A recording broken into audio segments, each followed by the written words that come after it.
What's up, Lions fans? Welcome to Season 1, Episode 32 of the Lions Main Podcast. On this episode, we recap the Bills-Lions shootout, and yes, sadly, we lost. There's more injuries, and the NFC is tighter than ever.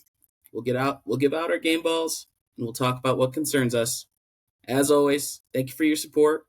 You can find us at Apple Podcasts, Spotify, and YouTube at Lions Main Podcast.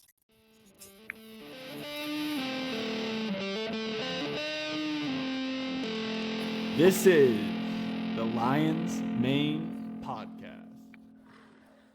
All right, George. Well, some good news. My grandparents just came over. We celebrated Christmas early because I'm a lucky bastard and I'll be in Cancun for Christmas. And so they gave me this little ornament to go on my tree.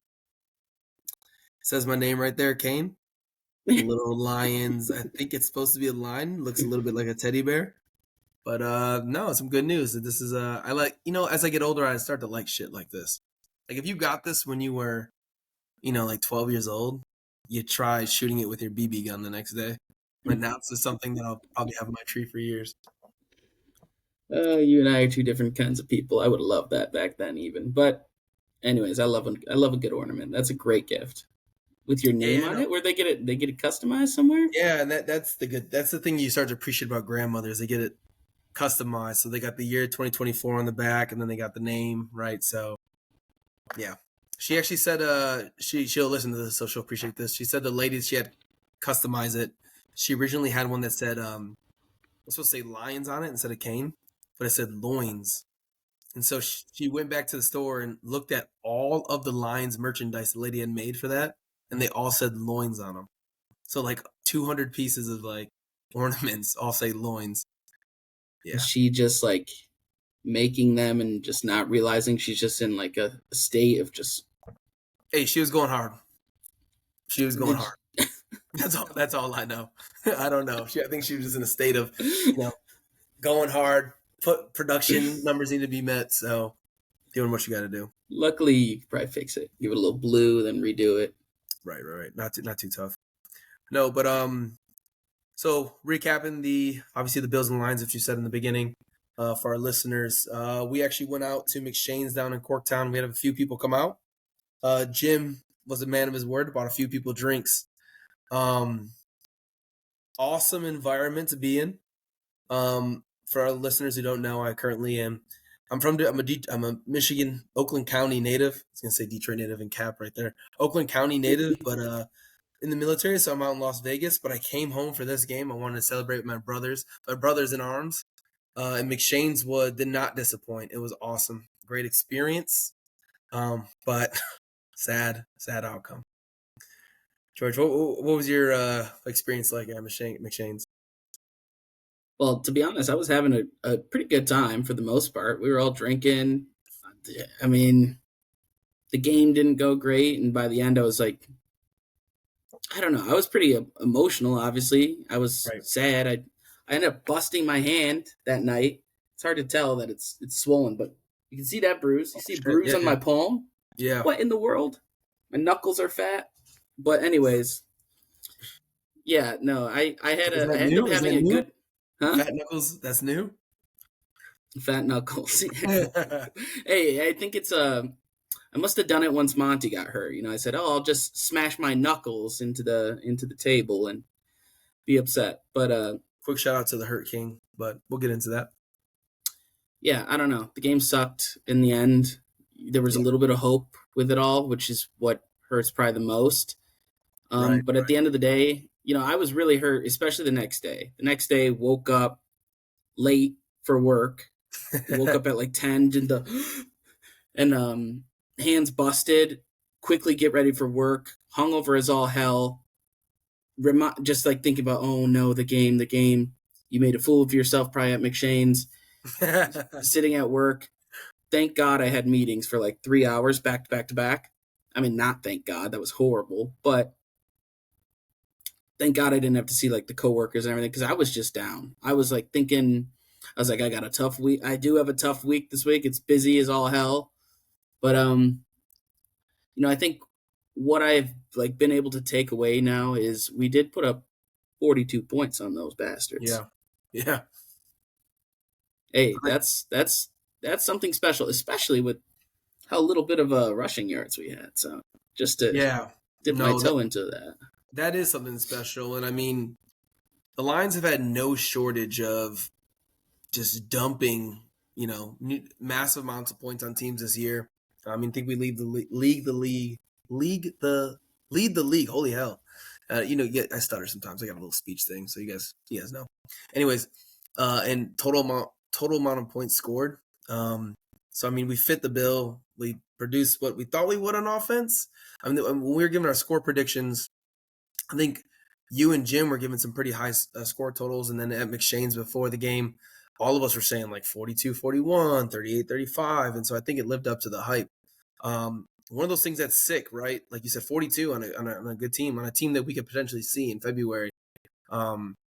Dude, Jared Goff put up 490 something yards and 5 touchdowns. And so, like, you see that and you're thinking, oh shit, MVP season.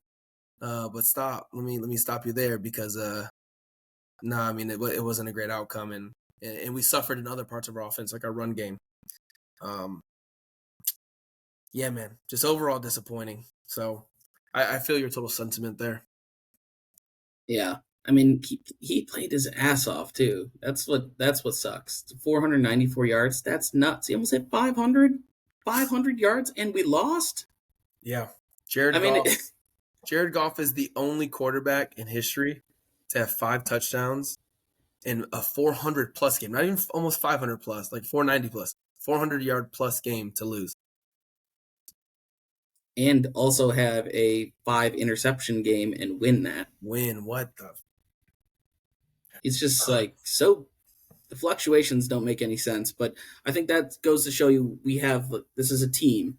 It's like a full team, obviously. Even when you got to rise up. Defense rose up when Jared was playing bad against Houston, and the offense rose up against the Bills, but not enough, obviously. Not the defense this time. And we had been giving so much praise to Aaron Glenn.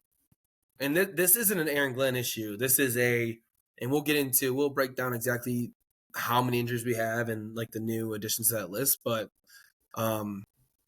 it looked like, I mean, dude, like going out there and trying to stop Josh Allen is already a tough task for any team.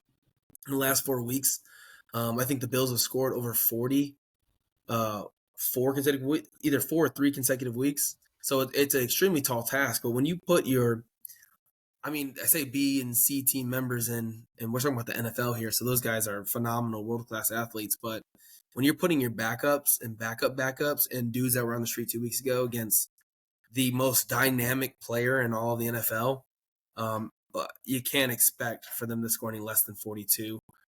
40 points. So, I mean, if the score wasn't going to be us winning 42-41, they were if we weren't holding them to under 41, then they were going to go ahead and probably win this game. It was going to be whoever finished with the ball last was most likely winning. So, I mean, yeah, it is what it is. I don't know. Is that how you think? Whoever had the ball last would have won that game? I think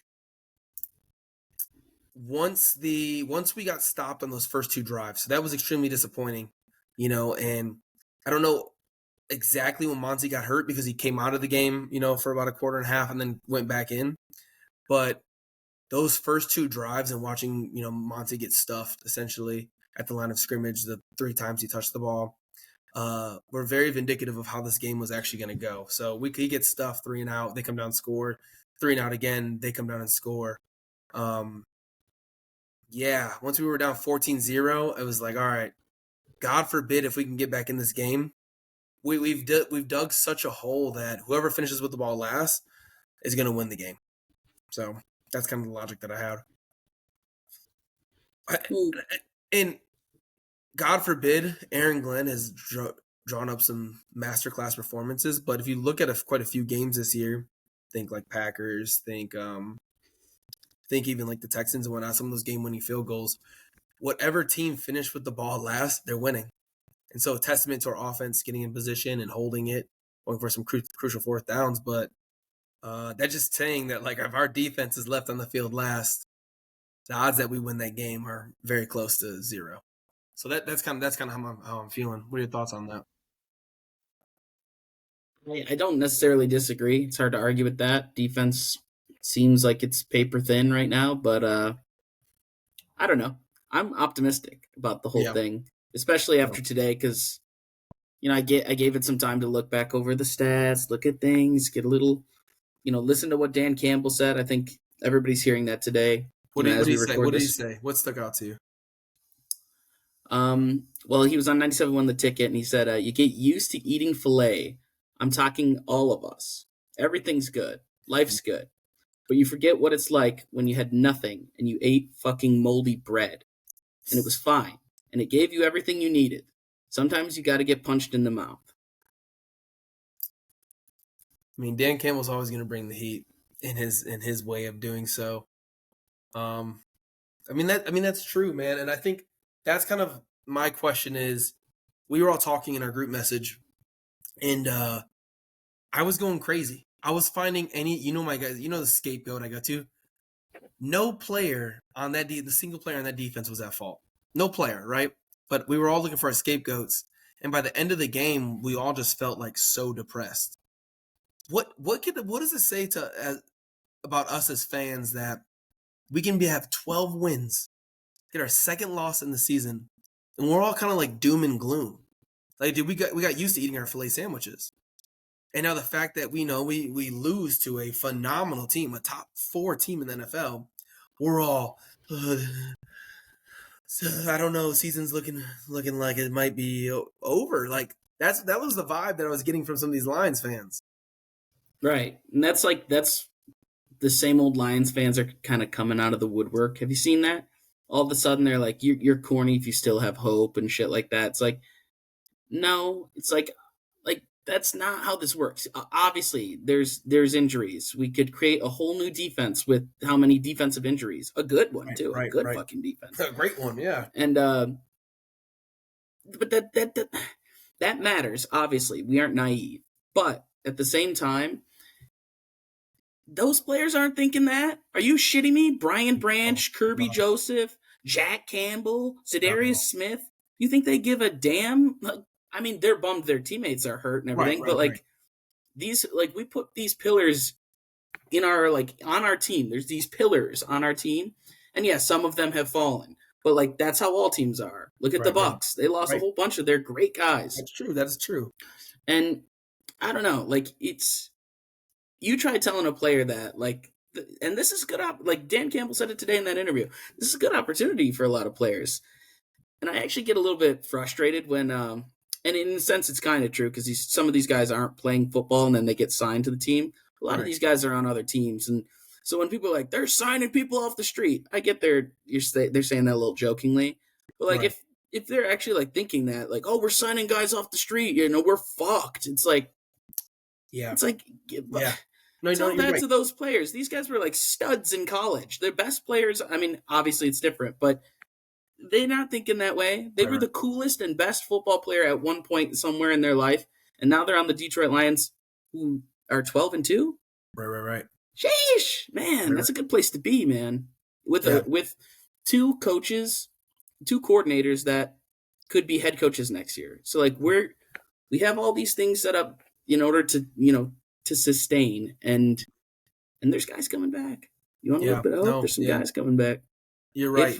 Anzalone. Anzalone's going to be a massive one. Getting that true captain. We got Aiden is a captain through and through, especially by the way he plays. A younger guy. Anzalone's a captain through and through. That's a vet right there. You know what I mean? So getting him back, I'm extremely excited for that. So keep praying to the sun god too. We're going to get Aiden back. God willing, we get to that Super Bowl. Holy fuck. He said, I'm going to be ready. He said, do you see all that shit lately he's been saying? He's like, I am going to be ready for the Super Bowl. Dude, you got to know what? You got to give him some illegal substance. Just do it. Just do it. Yeah, they probably are. What is this Super Bowl? February 24th? From now until January 24th, whatever it takes to get out of the system, illegal substances from whatever country and bumfuck nowhere. Inject that into the blood. Come on, man. Yeah, give him some lion blood. He comes back just 2 times bigger, more swollen. Dude, that did happen to some guys at Central. They would get like what's it? They'd get what's it called when you're like injured? The Red cortisol. shirt? No, red shirt. When you get redshirted, but it was an injury. You know what I Oh, mean? it's a red shirt. It's Medical a red red shirt shirt. They take a year. medical red shirt year, Yeah. and dude, those dudes just hit the weight room the whole time. They come back, they're like Mm-hmm. not necessarily better at football, but it's always wild to see. Packed on 15, 20 pounds of straight muscle. Fucking, you're right. They shifted from safety to linebacker. Thinking about it. No, you brought up a good point though. A lot of and I felt you've probably heard me say this on a bunch of different podcasts that we did, but we're just getting these guys off the street. I mean, if you trust in Brad Holmes as much as Drew Swanson does, then you know that like these aren't just dudes off the street. These are studs. Like these are people who are already on the line's radar, and because room has opened up on our roster on our 53 man, that he's signing these guys. That these guys are being selected for a reason. So that's actually a really good point. You said that these guys are studs that are given another opportunity. Right. So they're playing for something even more than what perhaps the rest of the like starters might be playing for. They're playing for sure because they want to earn that spot on a great team. For sure. And what better way than with all the media and all the attention we have right now to get to play? Right. I mean, good place even to look if they're bad not on too, our roster next year. Perfect example. Think of this dude Muhammad that came on our team. This last game, I don't know where he was at, but Josh Allen was shedding his tackles and making some amazing throws, but that's Josh Allen. Anyways, this is film for him to get signed by another team. If the Lions don't actually, continue on that deal. So some of these guys are playing their ass off. You don't think Jamal Adams, his mentality, he wishes he was still on a football field playing as hard as he could. So like this right here is like to maybe prove it to other teams to get back out there. So, man, you've been bringing some heat today, George, actually. Yeah, and I think you want to go over some of the injuries that happened for those who didn't know. Monty, MCL torn, Carlton Davis. Well, let me talk about that Monty one for a second. Okay, go ahead. The defensive injuries, and you'll talk about those. Obviously, we can't go on. We obviously can't skip those, but right, so glaringly obvious and just feels like one after another. Bend don't break. Next man up. This Monty thing, I don't know. This is gonna maybe sound kind of crazy. His impact on our offense is phenomenal. He sets the tone in the beginning of the game and at the end of the game. When you think back to game one, when he single-handedly ran through all 11 guys on the Rams defense to win the game in overtime. I think that this is going to do some major damage, especially to our ability to run up the middle. I think this can also, bro, I've been saying this forever, since we drafted him. Gibbs has the ability to be the best running back in the league. Maybe when Saquon give him a year, fall off a little bit. Derrick Henry's obviously older, maybe fall off. He has that ability.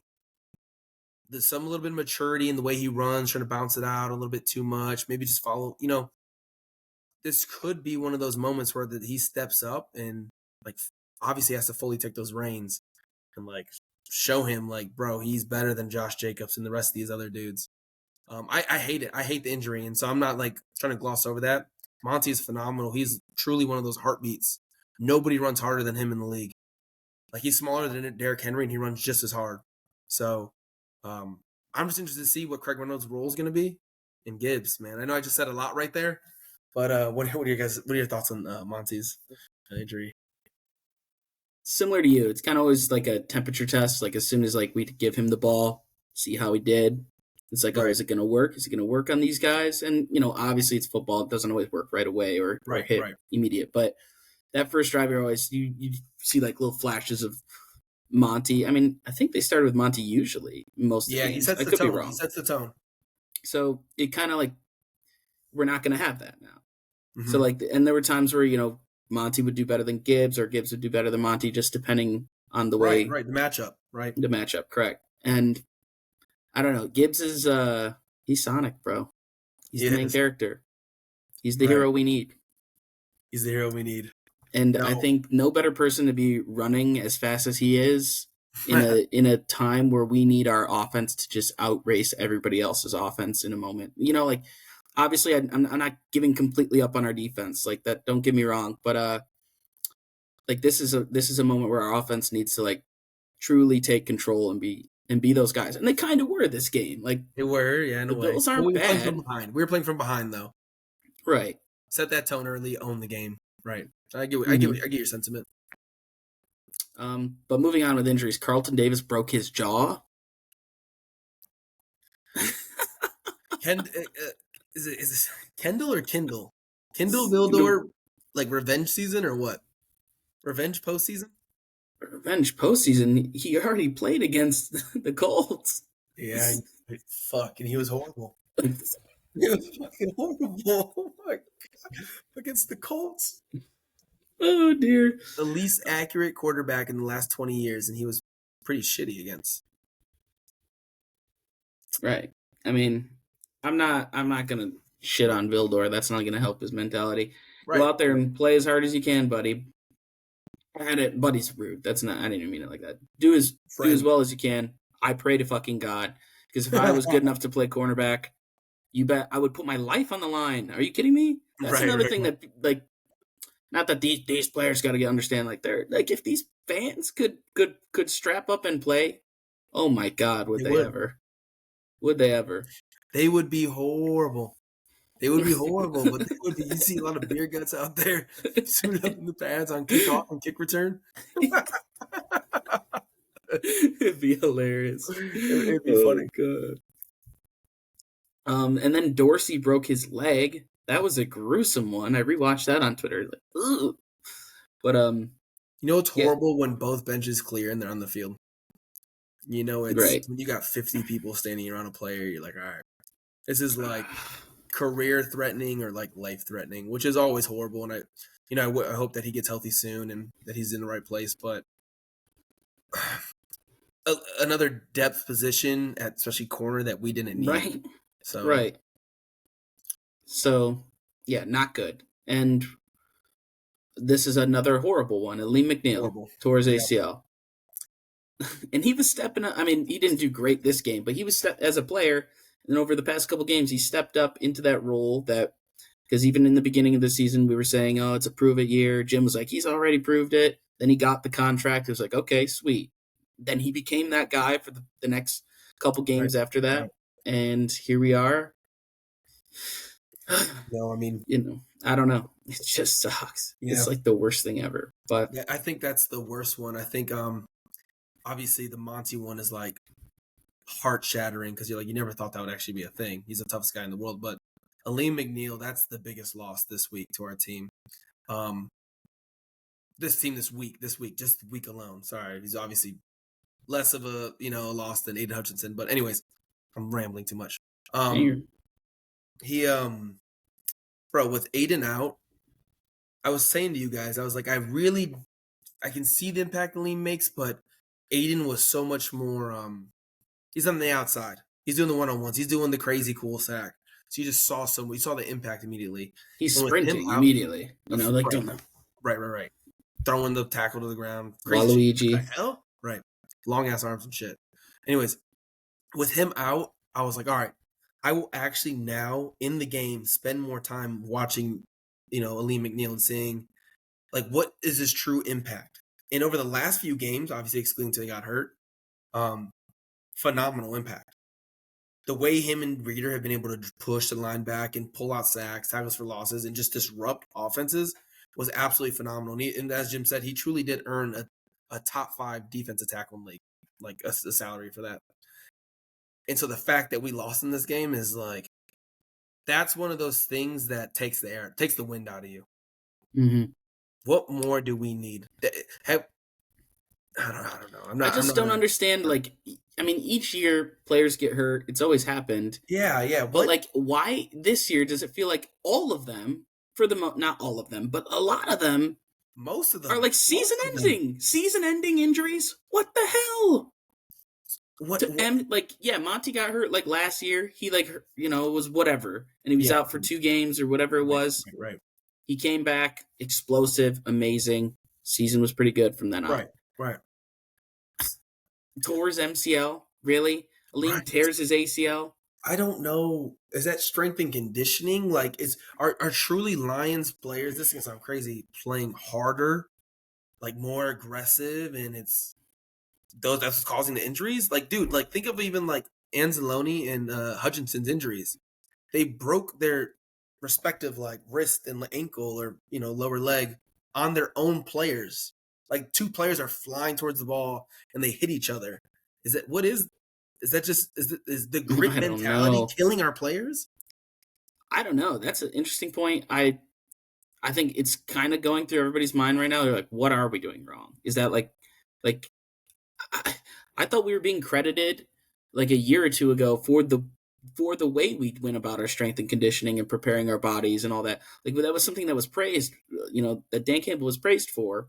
Yeah, His approach to like hitting before the season, this and that. I mean, you saw it on yeah, Hard Knocks. It was right there. yeah. And I love that. I love that when he's on Hard Knocks and he's like, I swear we wouldn't do it, man. If we didn't have to, man. You guys gotta trust me, man. You gotta trust me. We gotta do this. That during the Hard Knocks, I love that. right. Most And most- I don't think it's a strength and conditioning thing. Like, let's be honest here. What the fuck are they doing different than any other NFL team in the right. like maybe the schedule's different? All these coaches, like Dan Campbell, obviously coach underneath a regime of coaches before him. Is he doing something completely different that was done at at the Saints? No, like I feel like obviously it's a little bit his own persona and who he is, but this is like dude, come on, get out of here. What the hell's going on? Yeah.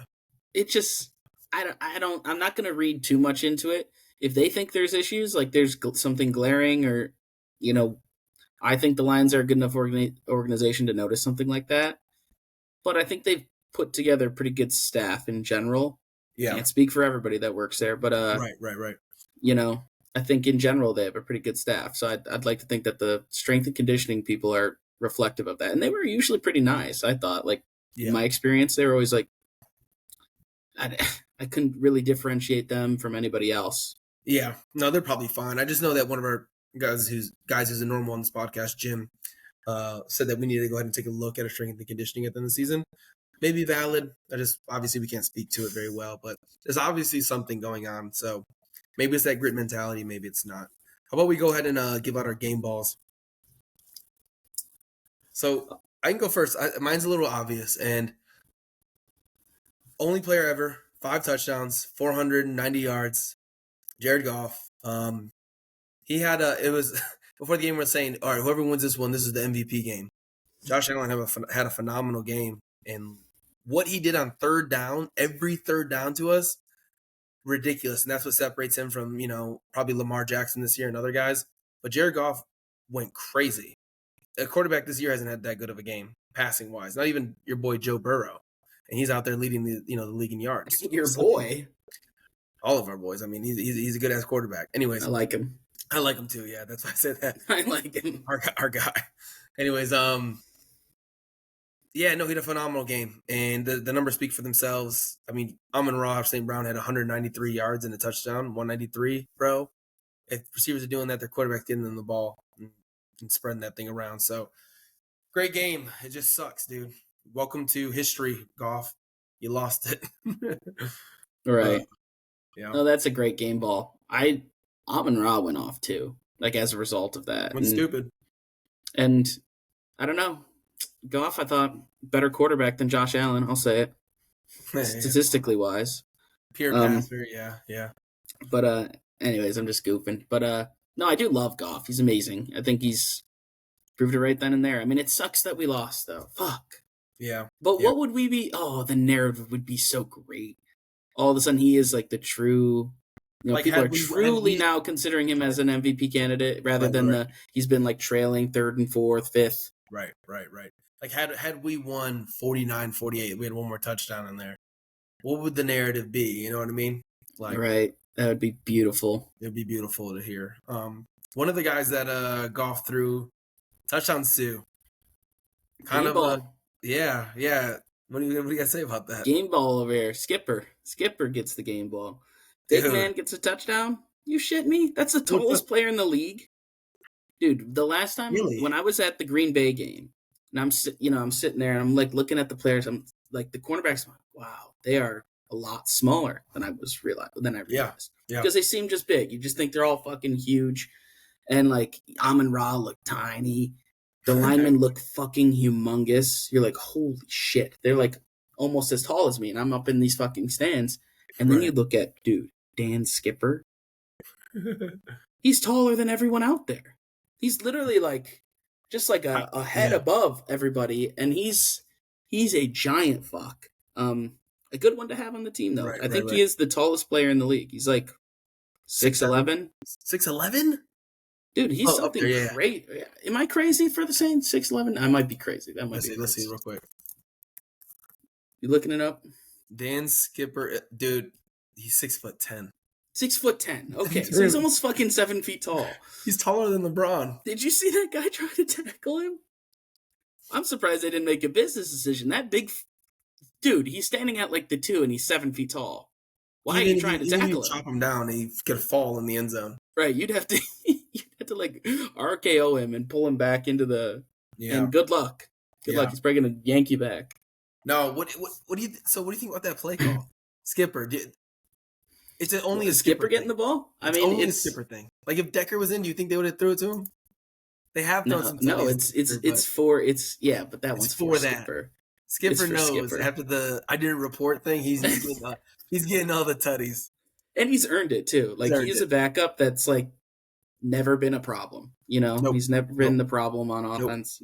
To think that we were watching fucking Hard Knocks and he was on the cusp of getting cut. Are you shitting me? What a mistake that would have been. Holy shit. No, I agree. Thank God they didn't. No, that's a great game ball. And I think this season, when he's had to come in, obviously the Houston game, we struggled as an entire offensive line. But, I mean, Decker, I think he's been phenomenal when he stepped in. I mean, if Penei Sewell's out and we got to put our right tackle in, you're panicking. But when Decker's out, you got to put Skipper in. You say, okay, same game plan. Like nothing changes. And so, breath of fresh air. Glad he got that touchdown. Beautiful, beautiful, beautiful. Was that our first touchdown too? Was that the first big one? Man? The big man touchdown? Yeah. I think that was either our first or second one maybe, but it was in the beginning of the game and it set that tone of like, we're going to pull out the bag of tricks on you. So right. You got Mr. Josh Allen doing all the goofy, the chest pass. Jesus Christ, thank God that didn't count. But yeah, and then before with like what'd they do? Tossed it back to him. God, a couple games ago. Yeah. That's that shit. It's like, man, that's so cool. I wish that was my team. But no, I know. But no, I know. But we're doing it with like Dan Skipper. Hell yeah, I'll take that. Big man touchdowns. That's one of the best things in the league. One of the sweetest things to watch. Yeah, no, I agree with you. Great game ball. Let's get into some of the things that concern you. One thing that I was thinking about. You want to go ahead? I was just gonna say, I think it's pretty obvious, and we talked a bit about it. And I think it's this. I want to simplify. I just don't want to say injuries, right? You know what I mean? I got a couple concerns beyond what we've talked about. So let's go on. I want to say, if we don't have a good first quarter, I think we lose. If a team has a decent game plan, because maybe of our defense, and we have to win in a shootout. We have to win 35. We have to score 35 plus to be competitive. Probably with a lot of these teams, a lot of like the Vikings. Think about the playoffs, the Rams. Even if the Seahawks, Cardinals less so, they beat themselves. Packers, these teams can all fucking score. Eagles, right?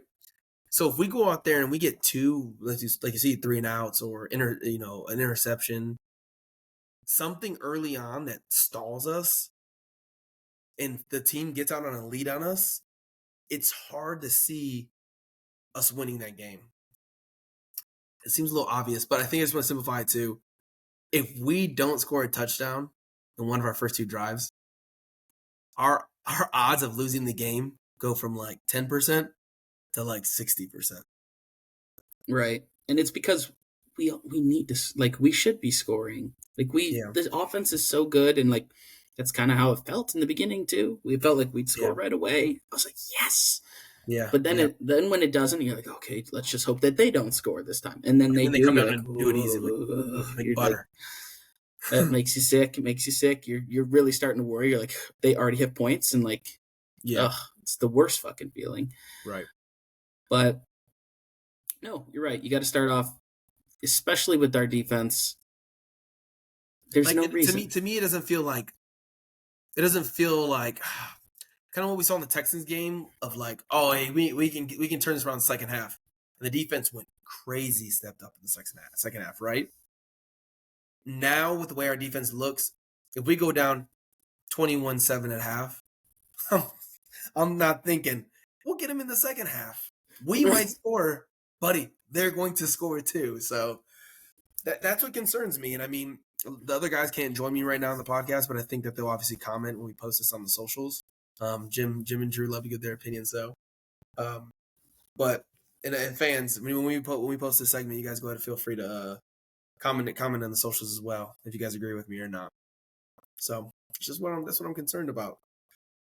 George, Beyond what we've talked about, injuries, offense has to score right away.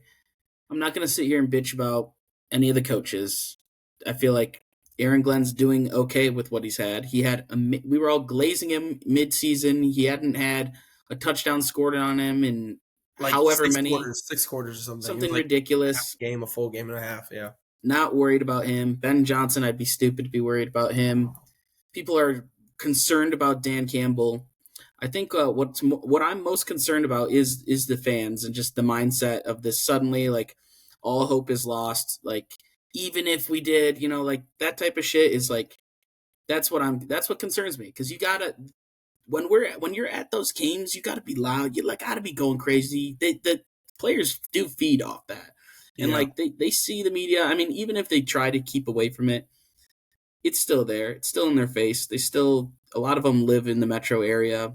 It's buzzing.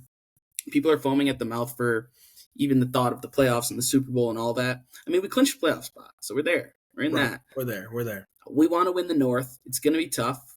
We can't afford any mistakes at this rate as a team, especially on offense. Like, we cannot be missing anything. That's the type of – I think that's kind of what you alluded to. Score right away. There's no reason you shouldn't. You got one of the best running backs, best offensive line, great quarterback, awesome receivers that have been doing great. Even ones that aren't awesome receivers have like Tim Patrick, who I do think is awesome, by the way. He's been consistent. Yeah. So there's absolutely no reason for our offense to not do great. Right. And so that's kind of the standard we set in the beginning. And I think, if anything, it's more important now. You talked about one thing there, and you talked about how the NFC North is going to be tight. And so we'll get more of this into our preview, but like to wrap up today, I just want to talk about how fucking bad the Bears looked against the Vikings. And then I know they're going to play us well this week. I was rooting for them, and I'll never do it. I'm a Caleb Williams hater. I'm sitting there going, come on, Caleb, please, please. He's doing the most ridiculous shit you've ever seen a rookie quarterback do. He's like spinning. It's like if someone's playing Madden and they're clicking the wrong buttons. Jumping, fading, throwing away. Dude, he won't do that against the Lions. But he'll go out there and do that against the Vikings when we need them to try to beat the Vikings. This is making me nervous. I mean, the Vikings got the Packers left, the Seahawks left, but now Seahawks are playing with Sam Howell over Geno Smith, and then us. So, I mean, like, God forbid I got to root for the fucking Packers. What? We will be. No, we will be rooting. You're rooting for the Packers. You're rooting for the Packers. That makes me feel sick, dude. Like, fuck. So, I mean, the Bears let me down this weekend, and I just know that when we go into Soldier Field, they're not going to give that same effort. I know it's going to be. They're going to look like a playoff team, like they're trying to go for the playoffs against us. So I'm just a little disappointed, and I don't know. What are your thoughts on the NFC North? Can't afford any mistakes. The Bears we should beat. Right. But like you said, I mean, they're not even that bad, but like he does that goofy shit, but like you said, doesn't always seem to go our way with the goofy shit. No. I would love way more of that. Like, right. When you like you're watching the highlights of a game and you see somebody just like the Will Levis, like just embarrass himself. Like, right. And like Will Levis is not that bad, but he had a couple bad goes there. Horrible. And it's like, give me some of those. I want to see somebody struggle a little bit in a hilarious way. Right. Like, please, that would be so good. Yeah, like, give me like the big man doing the boom and like taking it down. Jeez. Would love that. Would love something silly. But I don't know. Got to beat the Bears. The Vikings, it's going to be an offensive race, and we Right. can They have be a good better. defense. They have a good defense, so it's gonna be an offensive race. And then, I mean, just looking forward into the season, 49ers, who knows? I don't even know what that team is about now. Yeah, I don't know what that team's about. I don't know who's even playing running back for them. But no, I think today was a good episode. I think we're still going to be recovering for a few days. I don't know why we're down as Lions fans. Like we should be relishing and actually being good. And That's what I'm saying. Let's keep this mentality a little bit. That's what's like concerning me the most because I'm like sitting here. I'm reading this comment right now on this is like an article I'm reading. This guy comments. We're 12-2 for fuck's sake, and like we were great last year with the NFC Championship. Had a decent season before that. Played for and this fucking guy has the audacity to say this. He says a meathead coach that makes dumb decisions, a washed QB that runs like a baby giraffe, a stupid GM that doesn't adhere to proper draft position rankings, and of course, the greedy Ford family that doesn't care about winning. What are we to expect? We will never win a Super Bowl. Oh, and now the injuries are the result of hard play imposed by the meathead? Time to put the national media and some fans, are talking to us, on notice, win or lose. We are the best team in football when healthy, period. Anything else from here on this season is a feather in the cap. I hope shit. that fan never celebrates when the Lions do win a Super Bowl. I hope somebody near and dear to them who listens to them looks over and says, "You don't get to fucking celebrate. You fucking idiot. You moron." Where does that come from? That attitude? Like, yeah, defense is beat up. There's still a lot of playmakers. Most teams don't even have as many awesome defensive players as we have on our team right now. And yeah, I get where there are holes, they're thin. It's like the team is thin there, but come on. The lack of hope is pathetic out of some fans. So yeah, rise up, be a bit more optimistic. I think that's in life. It's tough to always remain optimistic, even when it feels impossible. And that's kind of like, I think, just the secret to being happy in general. But like, fucking, let's go. Like, we're 12-2. Those players believe in themselves. The coaches believe in themselves. Why don't you? Right. Why doesn't your fat ass on the couch somewhere, have as much hope as these players who are getting suiting up and trying to win every week for us? So I like that sentiment, George. Let's be positive. We're 12-2. When have the Lions ever been 12-2? So we clinched the playoffs. So yeah, to those listeners, to the fans who believe that, you guys need to go outside and hope it's a sunny day tomorrow and get some sun on your skin. You need to go smile. Go be with friends and family. It's Christmas time for goodness sakes. But no, George, I think this wraps up today's episode. Thank you guys for listening to this episode of Lions Main Podcast. As always, you guys can follow us on Instagram, Twitter, most importantly, Spotify, Apple Podcast, or YouTube. Follow us there. Comment on our stuff. Let's connect. Let's have fun. Dan said it would be harder the second time. Here we are, baby. We didn't expect it to be easy. This is the Lions Main Podcast. That's good. I like you talking.